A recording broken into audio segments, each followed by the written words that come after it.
Producer, David, you good to go? David's good. Barb, you good? One more thing. I always forget to bring my clock up. I do too. No, I always remember to bring it up. Half the time I start, not half the time, I'd say one out of five or six times, I forget to start it. And then I'm just relying on you and David to approximately get us out on time. We went to a wedding weekend in Nebraska. It was very nice, family wedding.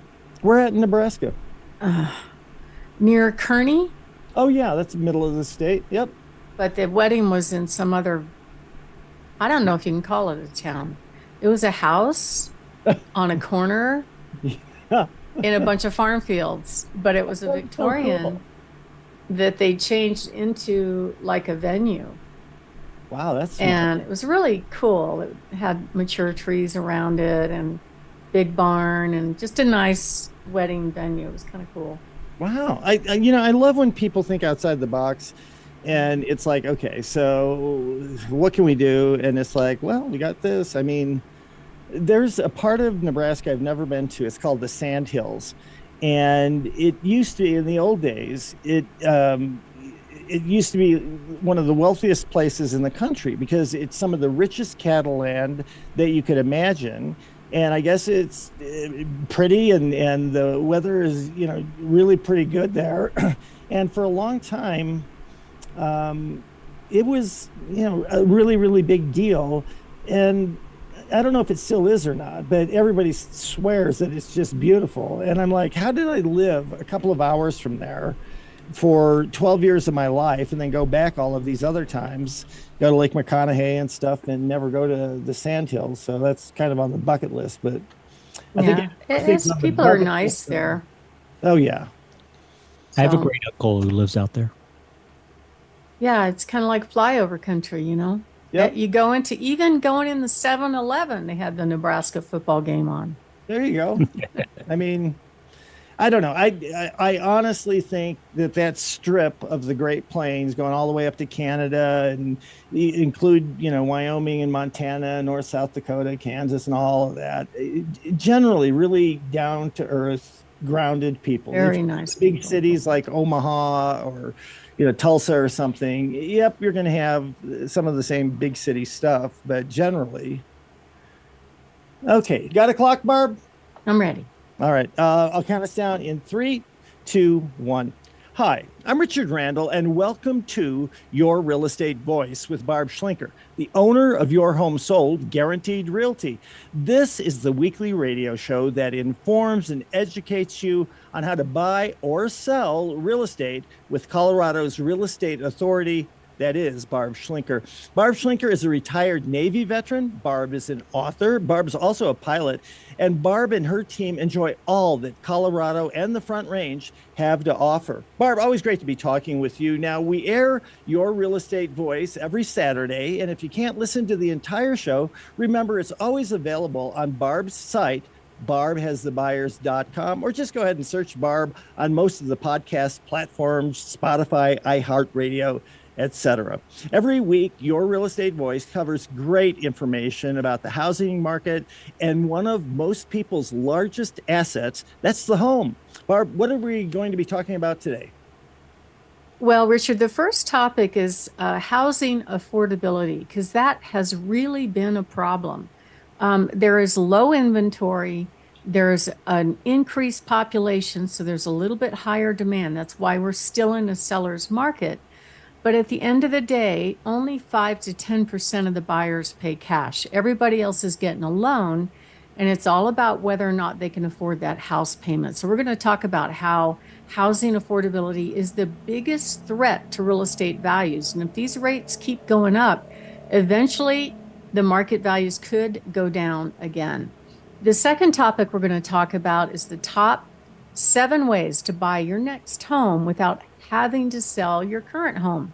I get offers all the time on my listings that are contingent on a home selling, and most agents don't have a solution. We have a whole bunch of solutions for home sellers if you call us.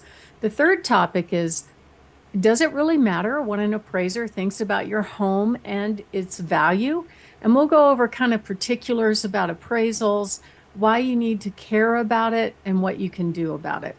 And the very last topic is one of my favorite topics because when I sit down with home sellers, everybody wants the most money. Everybody believes that the Zillow algorithm of what their home is worth must be true.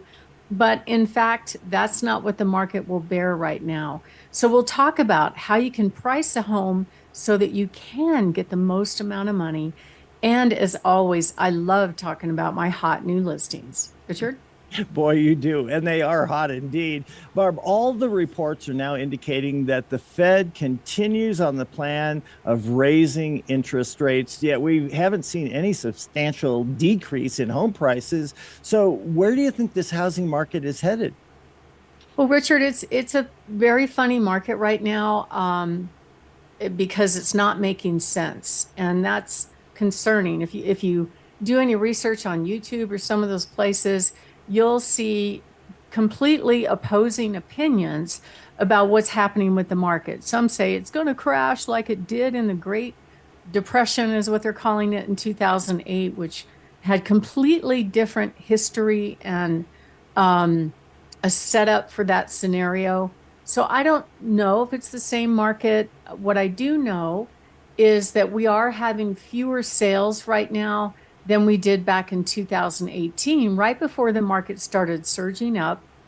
But the prices are almost twice as high, and the interest rates are definitely more than double. So those three things could represent the perfect storm. I checked on interest rates, and actually it's at 7.97% for a 30-year fixed. It went over 8 last weekend, and that's a pretty high rate, to kind of fly overhead and look at long term with regard to interest rates. The truth is, the very, very low interest rates took place because the Fed was doing some sort of financial effort to keep the interest rates low after the mortgage meltdown of 2008. And they kept that up for a number of years. It probably really increased our national debt while they were doing that. So they really kept the rates artificially low. And there's some people out there that actually think that the rates are going to go back down again. And I would be shocked to see that, because if you go back and look at history, at least as long as I've been alive, when I bought my first house back in the 1980s, the going interest rates were somewhere around, I think, 12 or 13%. And I had to do some kind of adjustable rate mortgage to make the payment affordable. And so we're going to see more and more of those kind of activities for homeowners to be able to get into homes and make the payment affordable. Um, and housing prices haven't yet given way because of the interest rates. Last year, when the Fed rose the rates from 3 up to 7.5, 8% in a very short period of time, it did dip the values a little bit, but we've since made up most of that ground. And actually, some towns like Boulder, Fort Collins, still, there's 4 markets in the Denver metro area that represent some of the 4 top highest priced areas that are not on the coast in this country. So prices are up, inventory's down, but interest rates are up. So that means not every home is going to have a dog pile of buyer. And we've seen that in the statistics. In the Denver metro area, sales are down by 17%. In the Colorado Springs area, sales are down by 24%. So if you're a home seller right now, do not expect a bidding war. We can make that happen if you price it right. And sometimes it works out really well, but it really just depends on the home and the demand and what condition it's in and all that. And that's what we're experts at. And even the income from the average buyer out there right now, the median income has dipped just a little bit down to 75,322. But in order to afford a home that's priced at the median price right now, they need to make about 20,000 more a year. So with the Fed raising rates, this just makes it worse. So who knows what's going to happen in the future? I wish I had my crystal ball. But in my opinion, I think that if you are in a position to buy a home now, waiting is a huge mistake. And that's purely because of demographics. People always wait for the prices to crash, or they wait for the rates to come down.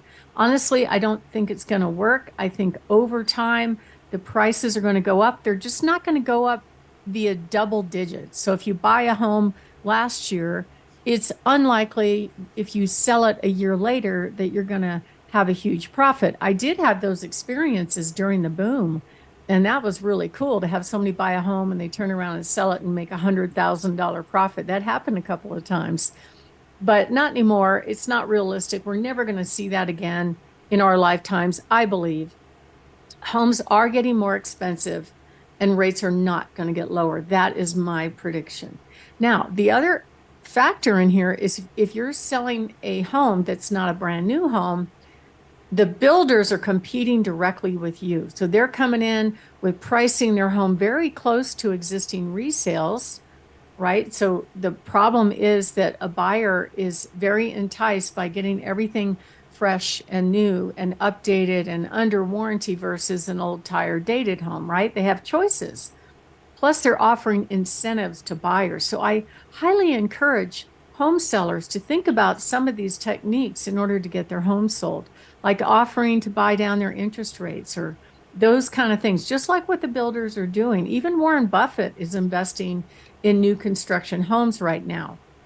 And the result has been that back during the boom, builders only represented about 14% of the buyer population of the buyers' home sales, and now they're about 33%. So they're swooping in and they're taking advantage of it. The good news is that the current inventory is still 10% below what it was a year ago. It's very similar to what it was in 2018. Couple that with a massive growth in population and that younger generation of Gen X, millennials, Gen Z, they're jumping in and trying to buy homes right now. Huge surge, right? And that's why you're seeing apartments spring up all over the place, because there's a housing need out there. So if you can make it affordable for them, you can make it work. And that's part of what we can do to help you. So if you are thinking of making a move, give us a call at 719-301-3900. My name is Barb Schlinker. I'm with Your Home Sold Guaranteed Realty.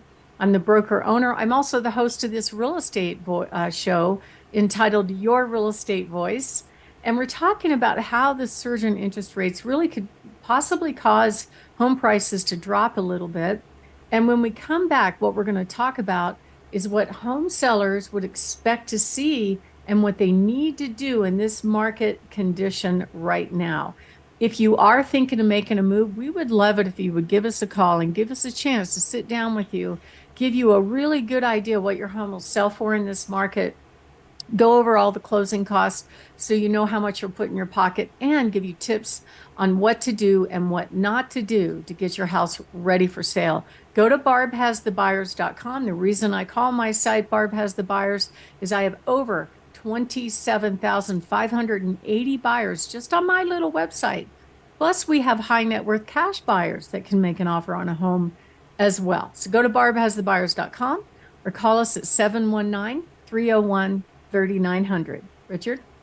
That's Barb Schlinker. She's the host of Your Real Estate Voice, and we're discussing the current real estate market and how people can be prepared if they want to buy or sell. So, Barb, what should home sellers expect to do in this type of market situation?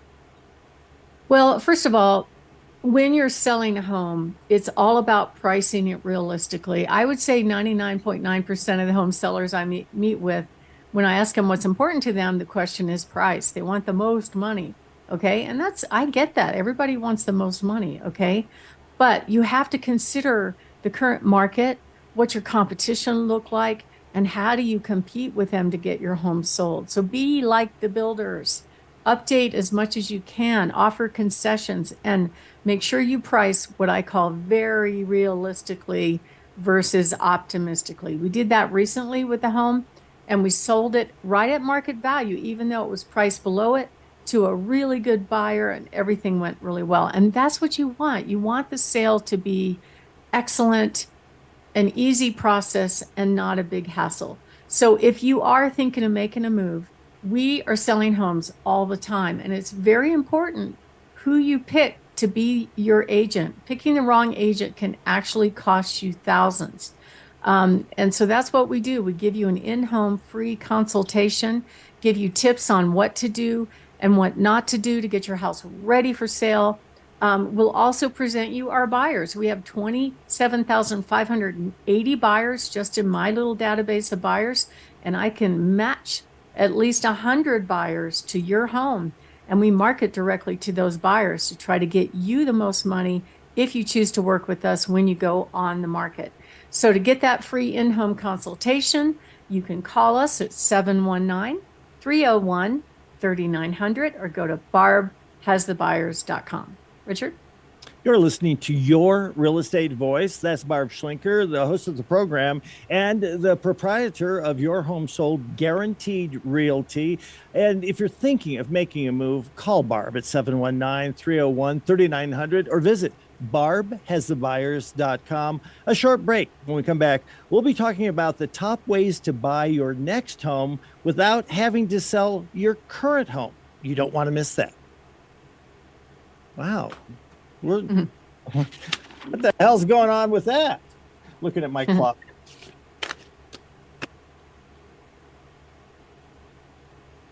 Okay. And okay, let me do that. I'm going to make sure I'm not putting the old scripts on the floor so that I don't run into that was funny. Oh my gosh. You know what? I mean, and they're all numbered by page, but it's just, I don't know what the heck I was thinking, because that was bound to happen sooner or later.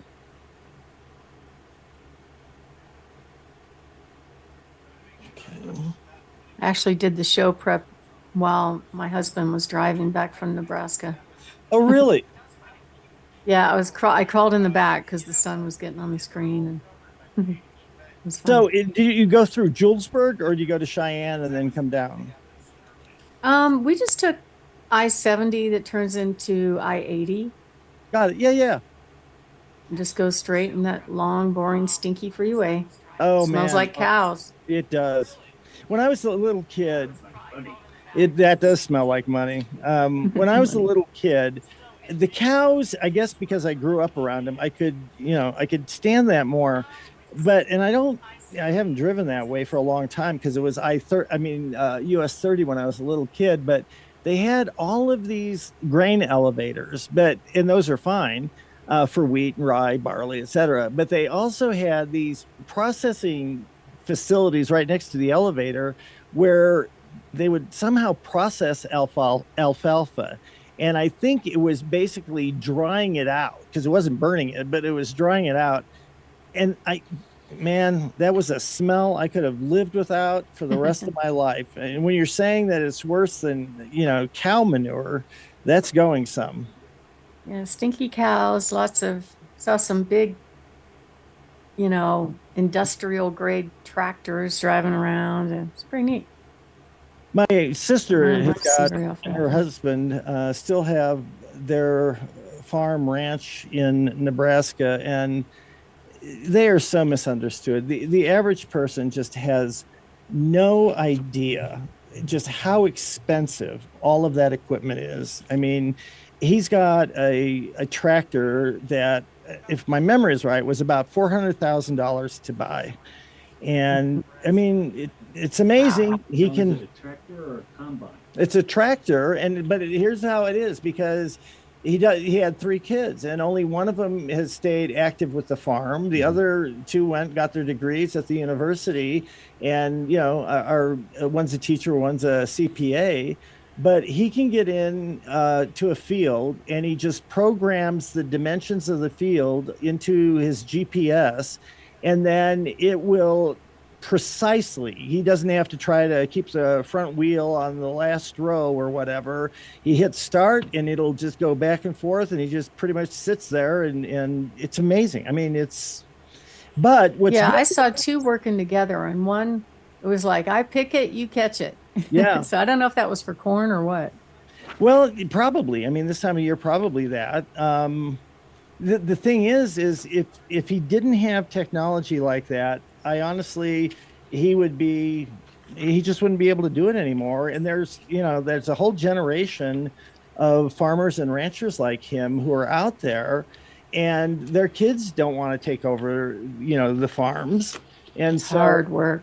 it is. And I mean, it's My satisfying. great uncle just handed his over to his son, and the biggest problem with those GPS Yeah. devices is that they lose connection in big Mm. storms Oh my God. That during would not be. lightning storms and things like that.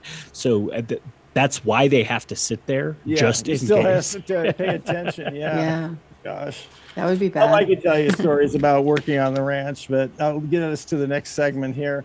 All right. I've got a clock. I've got an intro. I've got David's good to go. You good, Barb? I'm ready. Got a clock? Okay. I'll count us down in three, two, one.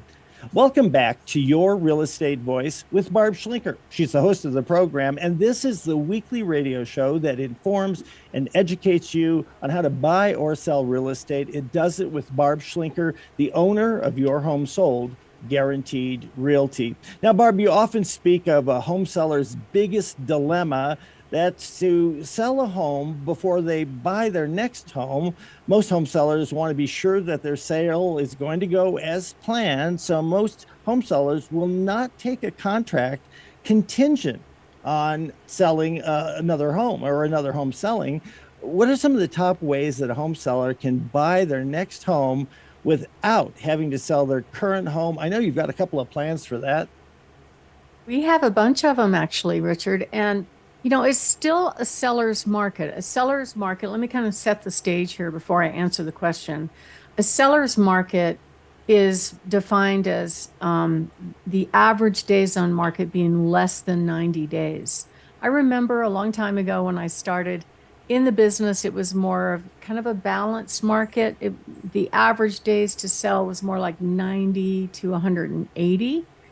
And people accepted that. But, most home sellers are expecting the home to sell fairly quickly right now. I think the average days just went up in the Pikes Peak region to like over 30. It's a little bit less than that in the Denver metro area.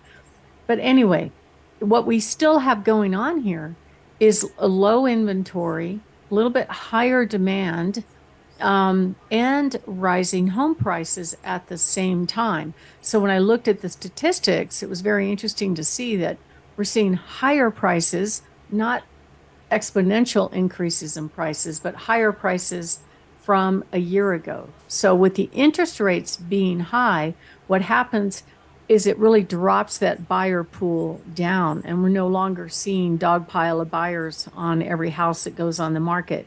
We do see it occasionally. I just had one I sold 2 weekends ago in which we had 87 people at the 1 hour open house, and it ended up selling for 35,000 over asking price. So we know how to do it and how to make it happen, but not everybody wants to play that game if they're not in a hurry.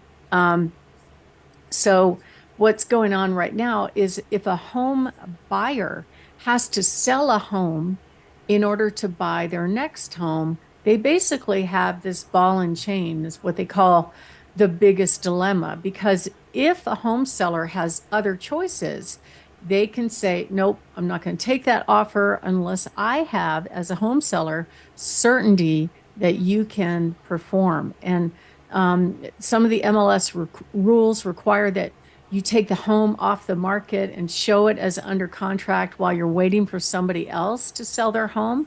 And I've gotten offers before, Richard, where they say, hey, will you take my offer and take your house off the market and wait for me to sell my home that's not on the market yet? And oh, by the way, I'm going to price it right. And then it doesn't work out that way. How would you feel about that if you were a seller? I would be so disappointed and angry. And honestly, I'd be disappointed that I hadn't engaged with you to take care of this for me, because you've seen this before. You know all of these little minefields and pitfalls, and you know how to avoid them. And you have a fiduciary relationship with your client, and you make sure that they're protected. Yeah, let me tell you a story. I got, there are some sellers, if they don't have other options, they're open to taking a sale contingency because that's the only option they have. They have somebody that loves their house that wants to make an offer. The only issue is they have to sell their home. So we have ways of responding to that with our counter proposal. to give that buyer an opportunity to close on it. But if we get another offer that comes in, perhaps they could get bumped out if they could not remove their sale contingency. So I had that happen about a month ago, and we have to go back to buyer number one because they're the first one to make the offer. And guess what? He did remove his sale contingency. So it worked out that he's going to get the house. So, I mean, every once in a while, it works out just fine. And nothing like a little bit of competition to make people think out of the box and try to find solutions. And that's what we're going to talk about are some of the different solutions on this segment. First of all, when you're putting a home on the market, be like a builder, price it right, make sure it's in good condition. 43% of home buyers will pass on a home that needs work unless it's very aggressively priced. Offer incentives if you're not getting buyers right away. Make something happen. But at the end of the day, if a home buyer has a house to sell, they should be making really good, at least close to full price offers. Otherwise, they're summarily going to get rejected because you've got this ball and chain of having a house to sell. Then you go to the seller and, oh, by the way, Mr. Seller, will you also take a discount? It's like, it's just too much. So most home sellers won't accept that. There are some programs out there that you can get things worked out. So let's talk about some of them. First of all, if you're unable to qualify for a new loan without selling your home, there are some solutions out there that we can offer. Just give us a call at 719-301-3900 and we can help you out with that. And I am going to cover the top ways to buy your next home without selling your current home. The number one and the easiest way to do this is just get your home under contract. Most home sellers will accept that offer, which is, hey, Mr. or Mrs. Seller, I'm presenting an offer to you on your home. It's contingent on me closing on this home, but I already have a contract, I have a buyer, maybe we're past inspection. Those are all very warm fuzzies for the seller. It gives them some idea of certainty. The pros to this is many sellers will accept a contingent on the sale if you are under contract, and it gives you an opportunity to use the net proceeds when it closes. The downside is there are some risks, like perhaps that contract could fail. And the other downside could be just the timing of it, like when is your buyer closing and when can you close? A lot of people don't want to move twice, but a lot of times we can negotiate those things out. The next thing is buy your next home first and sell later. So for the people that are, fortunate enough to have maybe a paid for home and they still qualify for another home, for me, that's probably one of the best scenarios because you can basically go pick your home, buy it, and then move at your pace and then also sell your home when you're ready. So the benefit to that is there's not as much pressure. And the downside is that if you are getting a loan on the other side of the home that you're buying and you plan to get financing, most of the lenders really want you to keep that loan for about 6 months. So just factor that into your expenses. You don't have to. You could pay it off, especially if you're using VA. They can't penalize you if you pay it off early. However, just keep that in mind that some of the mortgage originators won't get paid if you don't keep that loan for at least 6 months. My name is Barb Schlinker. I am the broker owner of Your Home Sold Guaranteed Realty and the host of this show, Your Real Estate Voice. And what we're talking about is how you buy a house without selling your own home and some solutions to that. It's the biggest dilemma for home sellers. But people need to improve their lifestyles, upgrade, downsize, move to a different location, whatever it is. And we're going to go over in the next segment some other solutions, some alternative solutions to dealing with the problem of having a house to sell. And if you are thinking of making a move, we offer a free in-home consultation. We'll give you tips on what to do, what not to do to get your house ready for sale. We'll give you a really good idea what your home will sell for in this market. We'll go over all the closing costs so you know exactly how much you'll put in your pocket when it sells.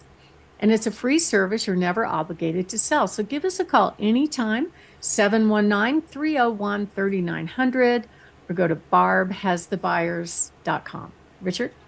You're listening to Your Real Estate Voice, and that is Barb Schlinker of Your Home Sold Guaranteed Realty. She's the host of the program and your voice, and you can reach her at 719-301-3900. And we're talking about that elephant in the room, which is having the dilemma of needing the equity out of your current home in order to buy your next home. Barb, do you think this real estate market will correct soon and go down in value? I don't know. I have to say in 2023, when we saw the market values going up again from February through June, I'm like, okay, I know nothing. I can't really predict the future. But if the rates keep going up, more and more buyers are going to drop off of the affordability wagon of being able to buy a home. But at this point, it's still a good market. The inventory is low. And part of the reason the inventory is low is because there's a whole bunch of people, probably 65 to 85% of the homeowners out there that have mortgages that are really low rates, like 2.75. I've heard 2.25, 3% fixed mortgage. I mean, amazing. It's like free money. So for them, if they have to get a loan when they buy their next home, they have to think twice because now the rates are hovering around 8%. So here's an option. You could, if you have enough equity, hold on a sec. Got a fighter plane flyby going on here. I don't know if you guys could hear that. Okay. Let me take a drink of Red Bull, so that was good. Okay.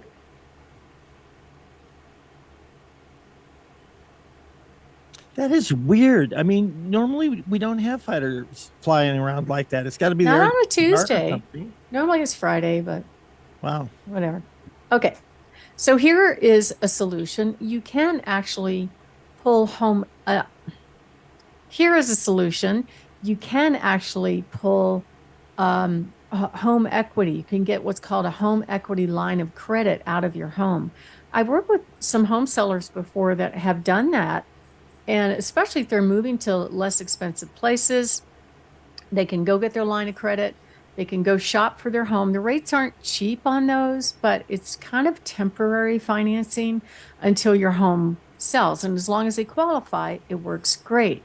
Lenders will approve up to 80% combined loan to value. So it was an example. If your home was worth $100,000, which is not going to happen around here, you could borrow a total of $80,000. So let's say you have a $40,000 mortgage, you could borrow another $40,000. Typically, we're dealing with big numbers. So if your home value is $500,000, your first mortgage is $300,000, you might be able to pull another $100,000 of home equity. And as long as you could qualify for both loans, that's enough to go to any market and pretty much do a substantial down payment and buy your next home. The pros are there's no need to sell the home first. The downside of it is you need to qualify. You can also do what's called recast. Now, you have to plan on this up front. Basically, there are some lenders that if you say, hey, I want to make my home loan for my new home available to recast, meaning when your home sells, this is after you buy your first home, you could take those proceeds, put it down on your new loan and actually readjust the payment without refinancing. There's a few lenders that will offer that. Really, really cool program. So that's something to think about going forward. Another option is to maybe you can just buy it now without having to sell your home currently. That's great. There's nothing wrong with that. There's also some programs where you can buy now and sell later. There's actually investors out there that will loan you the equity in your home. And basically you have 90 days after you purchase your new home in order to sell your existing home. And it's not based on income. It's based on the equity in that home that you have. And they just charge a small fee for the money. They give you time to sell your home later. So if you're interested in that program, give us a call. And then, of course, you could sell your home first, which is probably the best solution for most people. We also have cash investors. Now, most agents don't have anything like this, where you can have an investor come in, pay cash for your home, You don't even have to get it ready for sale. So if you're interested in doing something like that, give us a call. My name is Barb Schlinker. I'm with Your Home Sold Guaranteed Realty, and we have all kinds of solutions for home sellers. That's why we call ourselves Your Home Sold Guaranteed Realty. If you'd like to talk to us, you can go to barbhasthebuyers.com or go to 719-301-3900. Richard? And if you're thinking of making a move and you're looking to trade up to another home, call Barb at 719-301-3900. We're going to take a short break.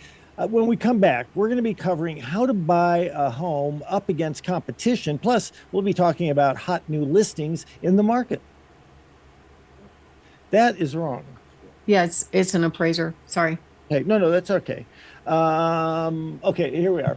Let's just get this. We're going to take, if you're thinking of making a move. And oh, my bad. I'm sorry. I messed up the scripts. I apologize. Okay, here we are. We're going to take, we're going to take a short break. When we come back, we're going to be taking a short, gosh almighty, we're going to take a short break. When we come back, we'll talk about, does it matter what an appraiser thinks about your home? Barb has the answer to that. Stay tuned. What kind of script monkey am I that if I don't have? No, that's my fault. I should have fixed the end of that. I missed it. Well, no, I should have noticed it because I'm like, wait a minute, we're not ready for the fourth segment, but all right. To it. Let me run to the men's room real quick.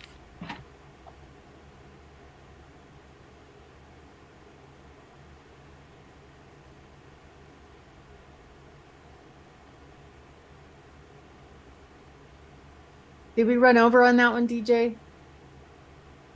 Yes, ma'am. Well, we had that little break in there, so I wasn't sure where we were at. So I'm like, oh, I better wrap this up.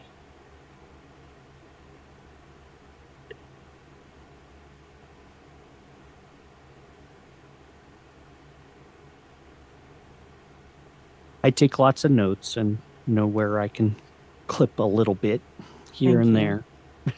It's okay. Like, I looked at the clock and went, what happened? I'm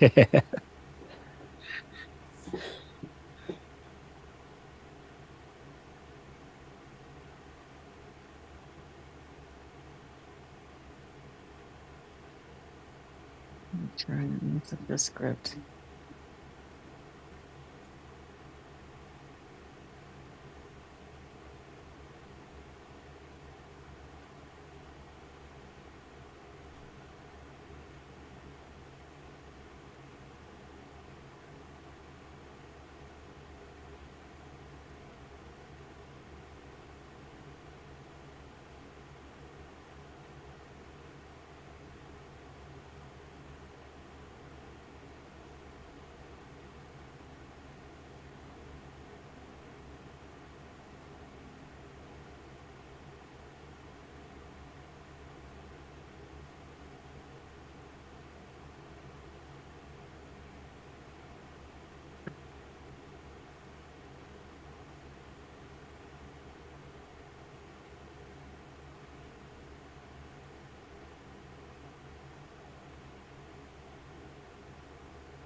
Roses.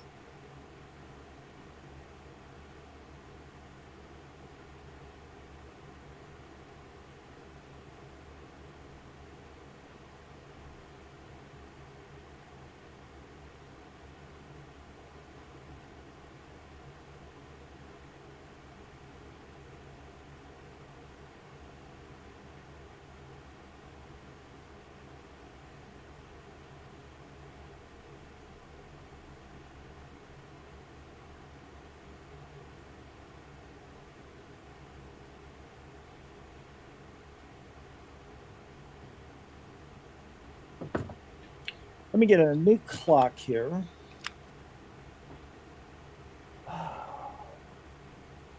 So I did see something about Guns N' Roses.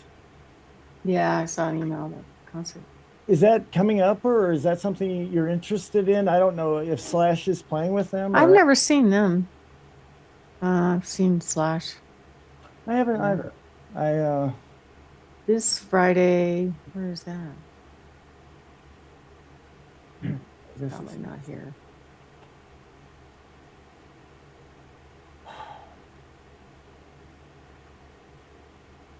just a second. I've got a problem with my clock here.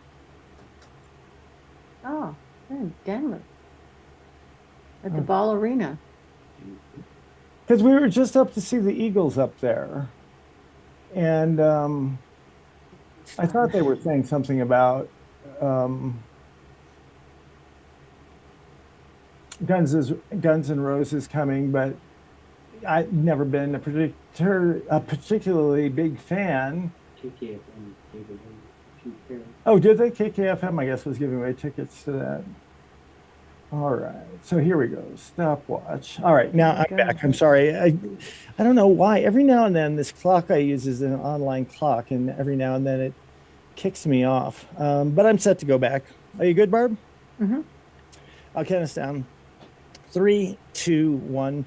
Welcome back to Your Real Estate Voice with Barb Schlinker. She's the host of the program, and she is, in fact, your real estate voice. This is the weekly radio show that informs and educates you on how to buy or sell real estate. It does it with Barb Schlinker, the owner of Your Home Sold Guaranteed Realty. Now, Barb, many people are not familiar with the role of an appraisal in the home sale process. When are appraisals needed? And in fact, what is the purpose of them?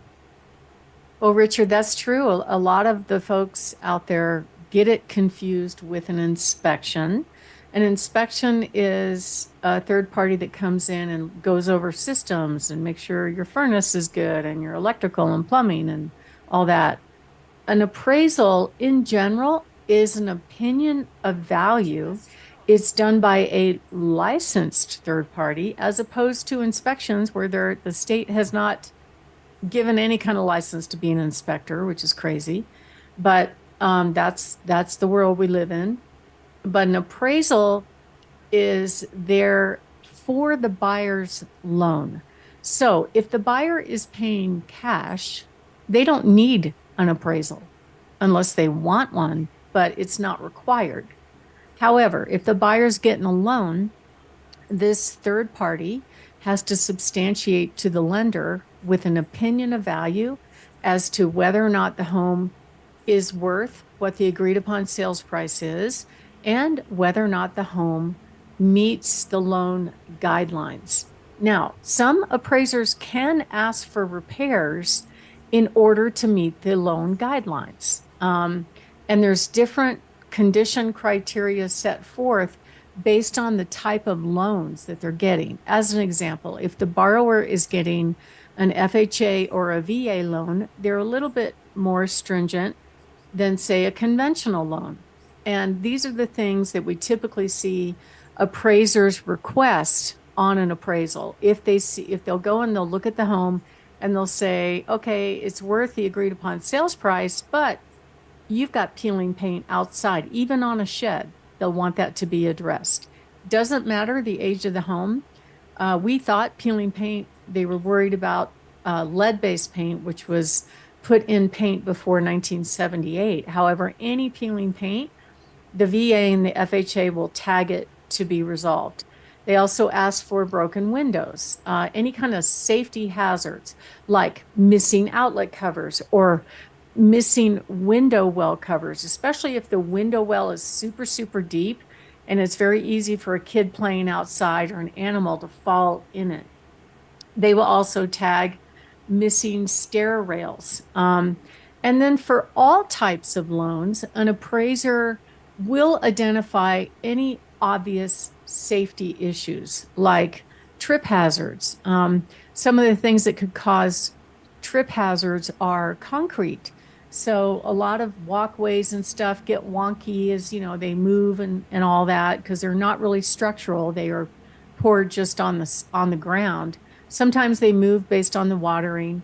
Sometimes they'll fracture. And if there is a trip hazard, you may have to resolve that to satisfy the appraiser.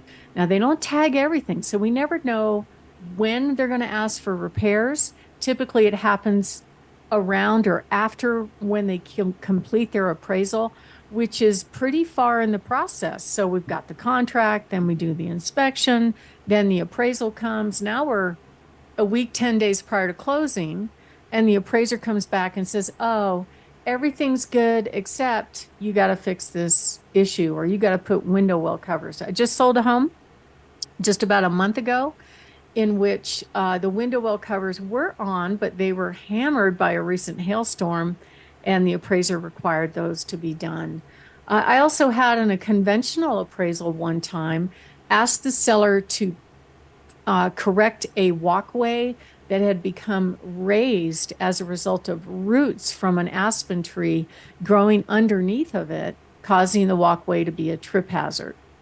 Now, here's the interesting part about these repair requests.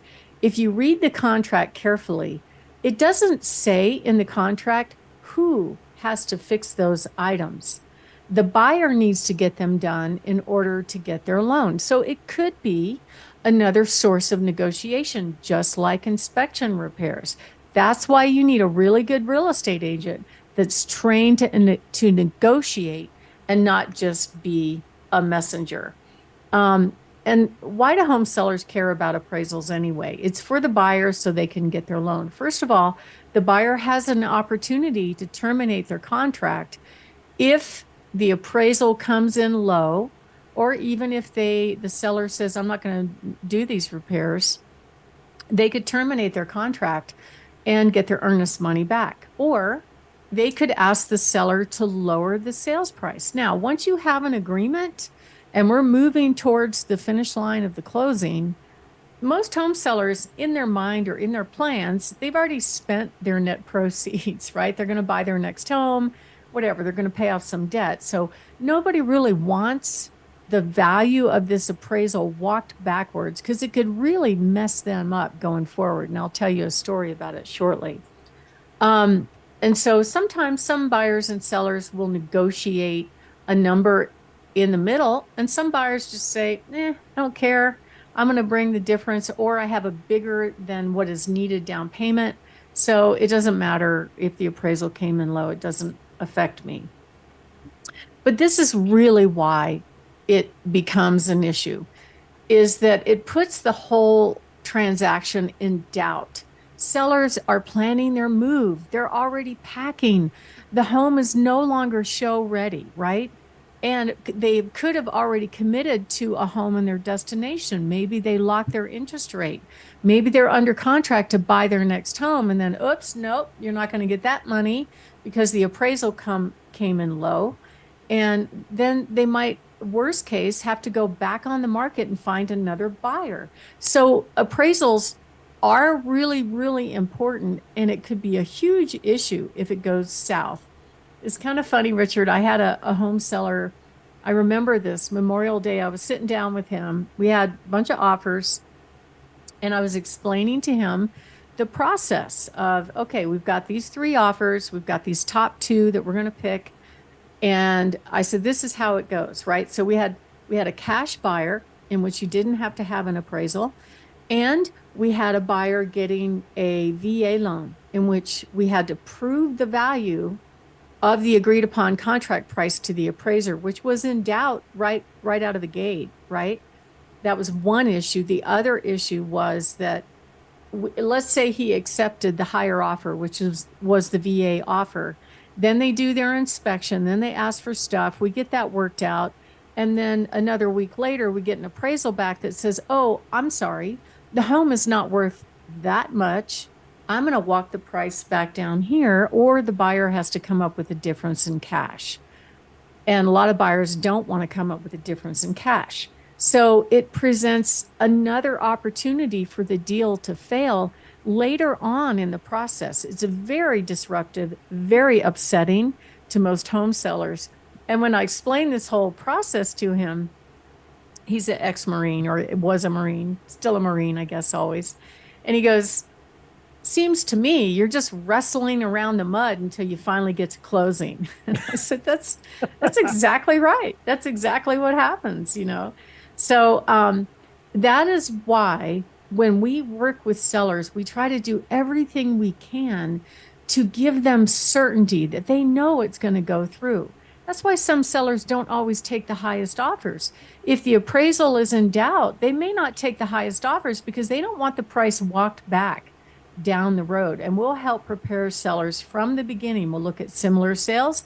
We'll do it when we get an offer, and we'll do it when the appraiser comes. And we also provide great information to appraisals to help them support the price. We're not supposed to influence them, but they don't know the history behind the home. They may not know what improvements that have been done. The number one question I get from appraisers is, hey, what are some recent improvements? What has been done recently in this home? Because that affects their opinion and value. And so there are some agents who will actually go in and make a stupid high offer just to get a contract, knowing full well that there's the potential for the appraiser to walk the price backwards. Honestly, I think that is unethical and unacceptable, but it happens sometimes. And you need a really good experienced agent that knows what they're doing, because nobody wants the deal to fall apart later into the process. And, in our office, we do property valuations for home sellers, hundreds of them every single year. And so we do this all the time. It's not like we're selling 1 or 2 homes a year. We're very familiar with this process. And we're going to talk about, when we come back, what can be done if the appraisal comes in low. Richard? You're listening to Your Real Estate Voice with Barb Schlinker. She is your real estate voice. She's also the host of the show and the proprietor of Your Home Sold Guaranteed Realty. And you can always reach her and her team at 719-301-3900. We're talking, Barb, about appraisal. So how do home sellers prevent or plan for appraisal challenges? Well, if it does happen, Richard, first of all, don't panic. There's only the VA appraisal is the only one that you can actually challenge. The rest of them you cannot. So that means you got to hire an agent that up front knows how to help make sure that you are prepared going forward. I just recently had an appraisal come in low, and it was a lot low. And actually, the buyer wasn't planning on bringing a down payment. So it really put the deal in doubt way far into the transaction, really disruptive to the seller, which is not what we want to do. But with a VA appraisal, there's something called a reconsideration of value. There's a rule called a tidewater, in which the lender has to notify us if it came in low. And then we actually do, kind of like an appraisal, give them good information to help them support the value and go from there.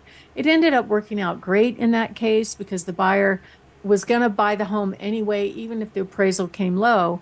But some agents are not familiar with this. So in that experience, what happened is the agent just sent me the appraisal and said, hey, listing agent, what are you going to do about it? And I'm like, well, first of all, the buyer is supposed to send a written objection, which they did not do. They had not objected. They just sent me the appraisal. And so I talked to the seller. She goes, we're not lowering the price. It's not going to happen. Okay. So I let him know that. And I went to work and made sure that I supplied the documentation to support the value, and the home sale is going to go through just fine. That's why it's really, really important that you hire the right agent that understands all of these things and can help you solve these problems during the home sale process.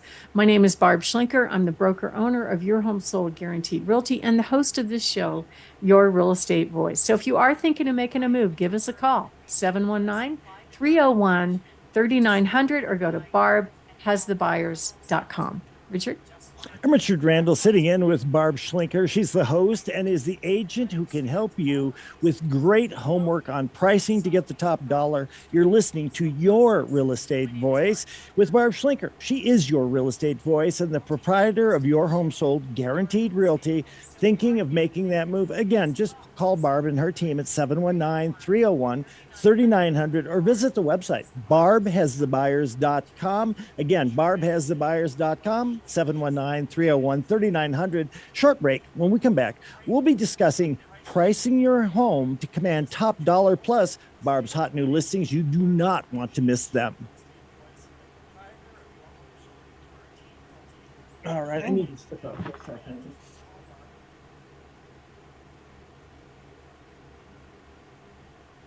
We on time for that one? I'm gonna shorten up. He repeated himself 4 times in that closing, so Oh. I was like, yeah, you said that. Yep, you said that. Yep, we're back at that. Okay. Well, thank you for being such a good listener. I don't think that's an easy skill, to be honest.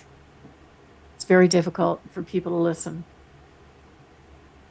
I try to be patient and go, okay, there's that, and then there's that.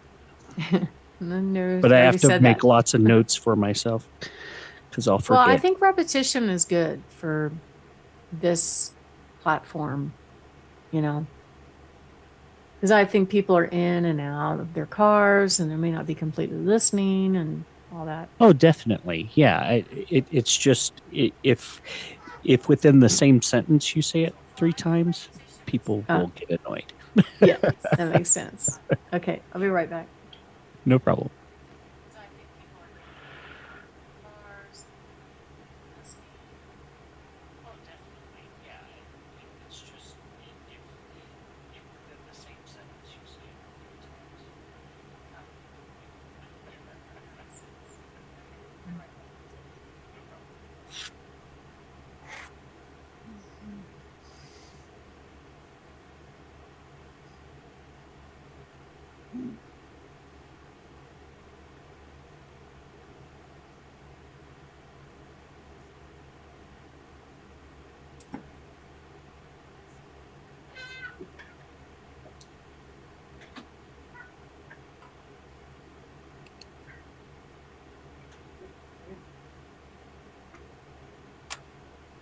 She stepped away.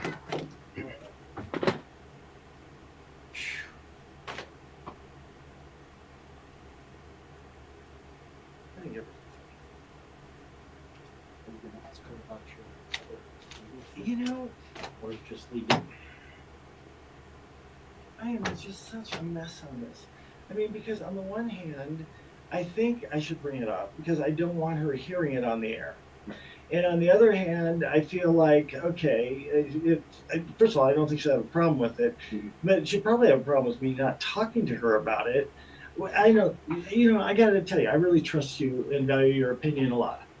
I I'm not asking you to make the I like decision for me, but I like your input. in my decisions, I like to have full disclosure so everybody knows everything. Right, So right. I don't. Yes. So I don't feel like I'm lying to somebody. What bothers me is By omission. Again, this is a conversation that should have happened Friday before his very first commercial started. Because now that's what Brian's talking to me about. Is can you send a couple of reads to it? So now it's like, well, has he already started? Yeah, we started without us talking to you, and then I have to give her an excuse for why I didn't talk to her on Friday. So.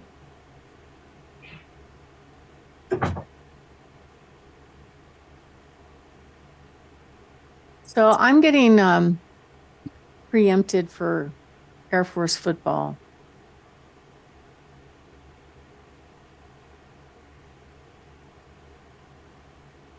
Do you know about that?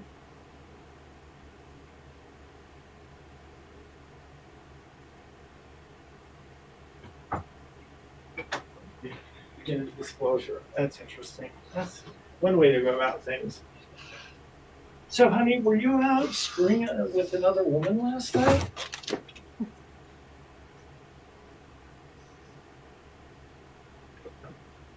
I just want to be a good person. That's all. Honestly, just want to be a good person.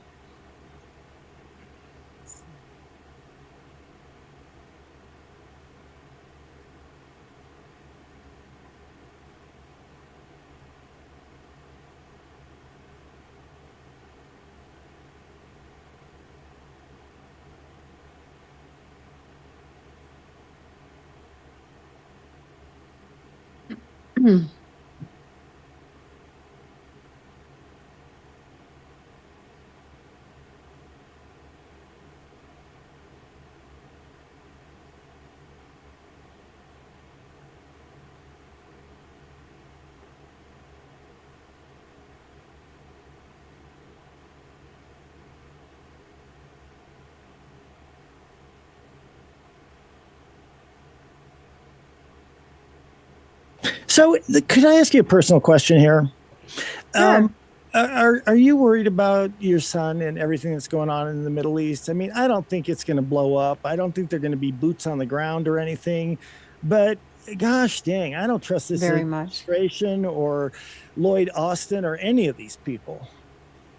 I think I think Biden is just gets a grade of F across the board for everything, and especially this.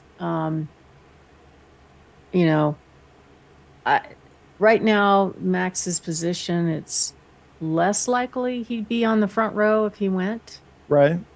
but Good. he's trained. Yep. So you never know with the military, they could change everything. And what bothers me is, and we've seen this in the Cold War with submarines and with jets and everything.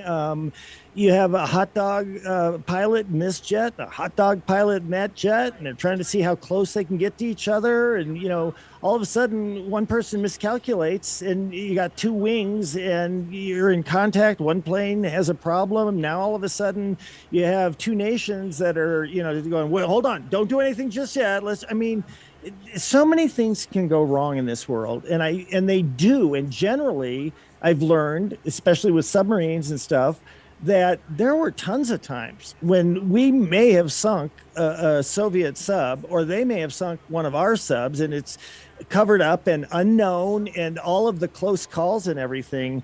I just, gosh dang it, as a veteran, I have to thank you and your son as well, but I have no faith in this administration on any level at all. Oh, and that's the problem, but we have to wait out the year, I guess, Yeah. and at least it's just 1 year left, but it seems like the longest 4 years of my life, I know. watching him just systematically destroy this country. I'm even nervous about, my own safety here, my team's safety, just because we don't know who's coming across the border. At all. At all. Yeah, and that, I, you know, I never had to worry about. We just to put it in perspective, we drove out to see Max when we helped him get the house, and we were on a road. We went through Durango, and I think we were in Utah. I don't know, but it was miles and miles of desert nothingness, and there were people walking down the road. Whoa. And it's like, they're almost physically at risk. Why So is that happening? if it's the road I'm thinking of, as you go through it, there's like nothing forever. And then there's an abandoned gas station on the left that's got all of this graffiti and stuff. But Right. whether it's that road or any other one, again, we have no idea who these people are. I'm going to send you a couple of articles because I've really drilled down on this last week and this week, especially with Hamas. And they have lied to us about how many people are coming in, from what countries, how they're vetting them or not. And it's outrageous. And yet, it should be a headline in every story. I mean, in every newspaper in America, approximately 50,000 Chinese nationals have come into the United States, many of them probably paramilitary. And That's a again, lot of people. right. And then also 50,000 Russians have come in the past couple of years. And some of them may be absolutely just legitimate people looking for a better life or what. I don't know. I'll send you a couple of articles. Yeah, I mean, You'll be stunned because the mainstream media just doesn't tell people about it. no, yeah, I'm worried. I'm putting up more defenses around the home, and Mark is like, okay, we need to go down to Magnum Shooting Center Yeah. and practice shooting and things like that. So I wake up every he's right. morning and I, not with anxiety, but I almost always have a bad waking dream. The other day I woke up and I thought it was the morning that they were going to execute Trump. About 3 or 4 times I woke up and thought we were in, the middle of some sort of a war. And it's just as you're waking up, about 30 seconds or so. But boy, it tells me what's on my mind. And Yeah. just don't have to be here. All right. I wish I could turn it off, but it is interesting too. So, I try to stay up on what's going on. Good, because you know Uh, what? The majority of people I talk with, friends and stuff, it's too much for them. They're overwhelmed. They get anxious. They just can't handle it. So they tune out. yeah, because And we can't be a part of the solution. yeah, yeah, you're totally helpless. Mm, Okay, well, we can do a good segment 4 here. I'm ready to go. I'm ready. I'll count us down in 3, 2, 1. Welcome back to Your Real Estate Voice with Barb Schlinker. She's the host of the program, and this is the weekly radio show that informs and educates you on how to buy or sell real estate, and it does it with Barb Schlinker, the owner of Your Home Sold Guaranteed Realty. Now, Barb, most people selling a home have some very different ideas of their home's value. Some believe that they should price it at the very top of the price range. Others want a quick sale, and others have no idea at all. You know this. You've been doing it for so many years. How does a home seller price their home to command top dollar? That's the whole point. Well, Richard, it's not what people think. A lot of people think, well, why can't I price it high? Or why can't I price it the way my neighbor sold their house a year ago? Because the market changes all the time. And if you price it high, the market is going to tell you right away if you miss the mark. But you have to make a decision about where to position the home before you go on the market in the first place. And that's because pricing absolutely is a part of marketing. People do search on all the websites, Zillow, Realtor.com. They are all showing the whole thing. They're showing the listing history, what you had it priced for before. It's all out there for the world to see. So when you price a home, there's a lot of factors that go into it. The location, the market, the age of the home, the condition of the home. But it's not solely one thing. Like it could be a beautiful home in great condition, but maybe it's not selling or not getting showings because the price is too high. The improvements matter, but sometimes you can over improve and not be able to command the money that you thought you would for it. And then, of course, neighborhood or location is a factor. Now, a lot of people go up on Zillow and they look at the Zestimates or the opinion of value based on this online algorithm of what, Zillow thinks your home is worth. But keep in mind, Zillow lost over $1 billion buying homes based on their Zestimates. And then they had to turn around and flip them. And they lost all that money because they overpaid for homes. And that was during the boom. So imagine if they did it now. So you can't really rely on those online opinions of value. And part of the reason is that those computers have not been inside your home, right? They have no idea what your home looks like. They don't know about the condition. They don't know about the lovely yard. They don't know that you back to open space. They don't know if you have views. They don't know about the improvements that you put into the home. They don't know anything. And that's why when you put your home on the market, the 4 Ps, I call it the 4 Ps now, are absolutely critical. The first P is picking, meaning picking the right team member, meaning your agent to help you handle the sale. Number 2 is preparation. And the agent is involved with all of these. Number 3 is pricing. And number 4 is all the agent, which is promotion and marketing. And you can't really necessarily rely on the homes that sold. Now, that's what these these automated valuations actually do. They'll go, here I have a home in this neighborhood. It's sold for this square footage. Therefore, my house must be worth X. Okay. Could be true, may not be true. There's a lot of what ifs. The what if right now is what can I, as a buyer, get right now if I'm out shopping for a home like yours in my neighborhood, right? You have to broaden the search and take a kind of step back and take a big picture of, all right, if I'm buying a home right now, what is my competition? Are these buyers going to go and find a better home than mine? So that has to be a factor in your pricing as well. And if you look at your neighbor's home, it may not be the same floor plan. It may not be the same square footage. It may not have the same improvements. Sometimes an upgraded home is going to command more money. Also, the other thing that factors into this are similar sales. So what is a similar sale? A similar sale is comparing apples to apples. What do I mean by that? You have to compare a ranch with a basement against a ranch with a basement, or a two-story with a finished basement against a two-story with a finished basement, versus a two-story with an unfinished basement against a two-story with an unfinished basement. You can't mix them because the numbers just don't work out right as far as figuring out what it's worth. And an appraiser is definitely not going to use those. However, looking at your current competition, it's okay to widen the net and just see. If you're a buyer, put your buyer hat on and go, hey, what can I get right now in this price range? So who picks the actual home value? Richard, have you ever thought about that? That's what I'm wondering. I mean, you have appraisals from like the county, and then people look at their neighbor's house. I mean, there's so many ways to do it, but there's a right way and there's a wrong way if you want to get the most out of your home. Absolutely. And there are some agents that will go out there and go, oh, I can get you $1 million for your home. They do that so they can get some business, maybe get some business, right? So they get you to sign a contract. They put it on the market at that price. And if it doesn't sell, then they'll go, oh, look, see, you're not getting any showings. Or look, see, this agent said it was priced too high. So now you got to lower the price, right? That is a strategy for an agent to get you to sign on the dotted line sometimes.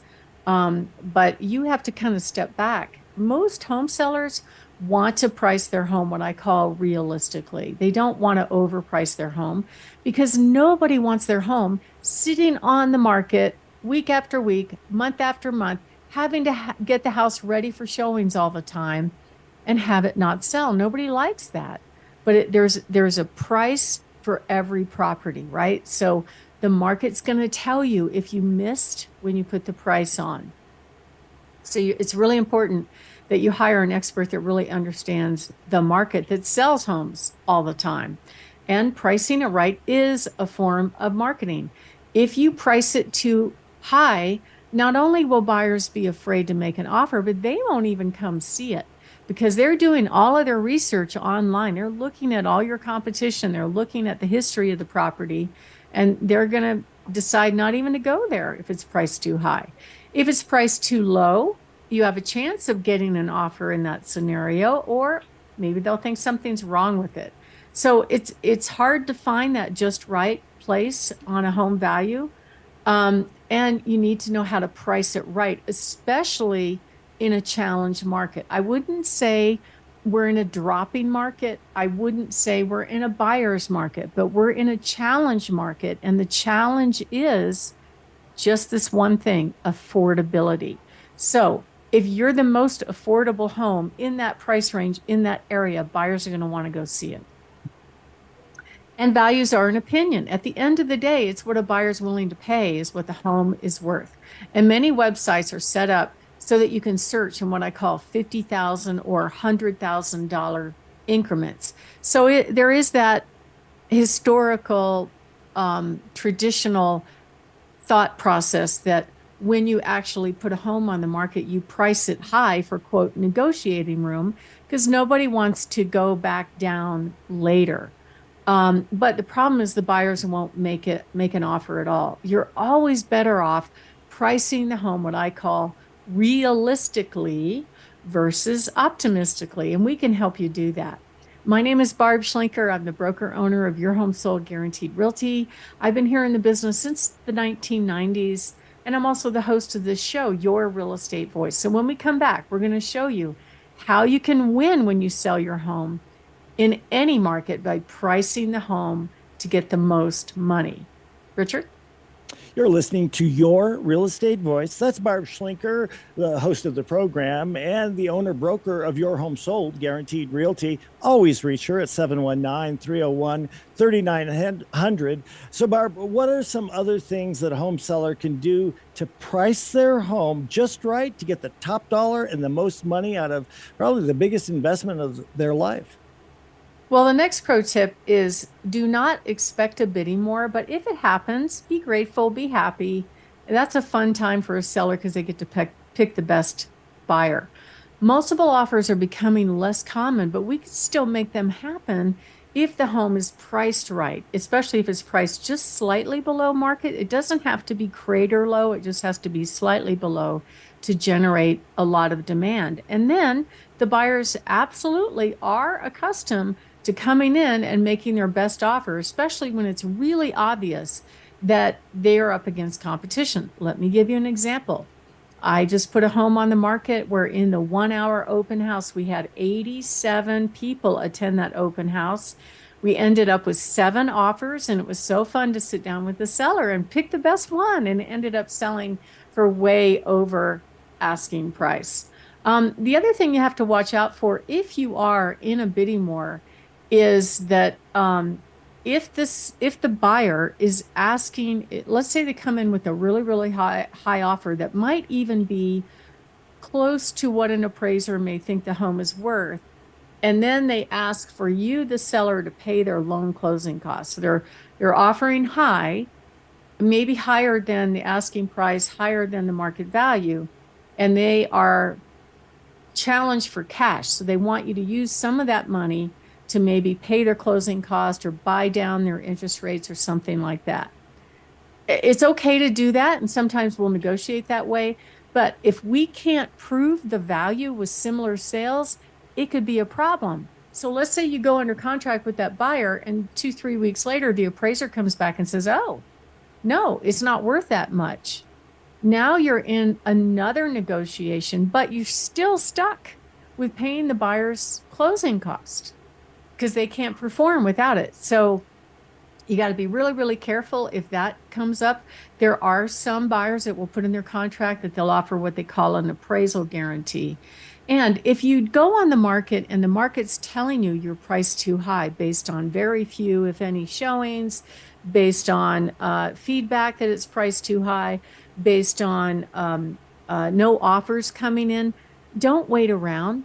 Go ahead and make a price adjustment. It's okay. They're not going to think that you're desperate or anything like that. Probably, I'd say 40 to 60% of the home sellers are having to make price adjustments these days. So don't let a real estate agent overprice your home just to get your contract. Don't do that. Price it what I call realistically, and that's actually the way you get top dollar. Richard? And that is the goal, to get top dollar out of that investment. You're listening to Your Real Estate Voice. That voice is Barb Schlinker of Your Home Sold Guaranteed Realty. Barb, you've got some hot new listings to share with us. I know you love this. Tell us about what you've got. I do. I have a beautiful ranch here that backs to a walking trail with a finished basement, priced at $399 on Heatherdale. A gorgeous 2-story with 4 bedrooms at $439. Down in the Mark Sheffel area, another 2-story on Lavanya Drive, priced in the mid-4s. Also, a almost new 4-bedroom, beautiful home. And then I have another home in the Glen Eagle area on Palma Valley, priced at $699. This home backs to open space, and it is beautiful.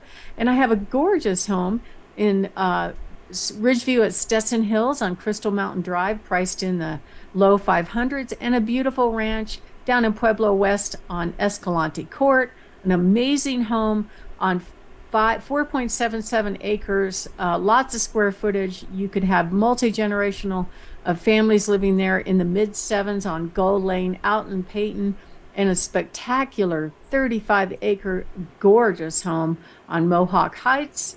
Another ranch on Weeping Willow in the low 5s, backs to open space, and an absolutely stunning home in Flying Horse on Arrow Creek Court, backs to open space with views straight on to the Air Force Academy. And coming soon, another home in Stetson Hills and another home in Fountain. So to find out about all of our coming soon homes, go to barbhasthebuyers.com or give us a call at 719-301-3900. Richard? You've been listening to Your Real Estate Voice. It airs every Saturday. And if you're thinking of making a move, call Barb at 719-301-3900 or visit barbhasthebuyers.com. And remember, you can see replays of the show on Barb's YouTube channel, Barb Schlinker, or you can listen to the entire show on a podcast on all the popular platforms like Apple, iHeart, Spotify, many, many others. Thank you for listening. Reach out to Barb. Call 719-301-3900. Thanks for listening, Barb. Great talking with you. We'll talk to you. Have a great weekend. It's been a pleasure. Thank you. Have a great weekend.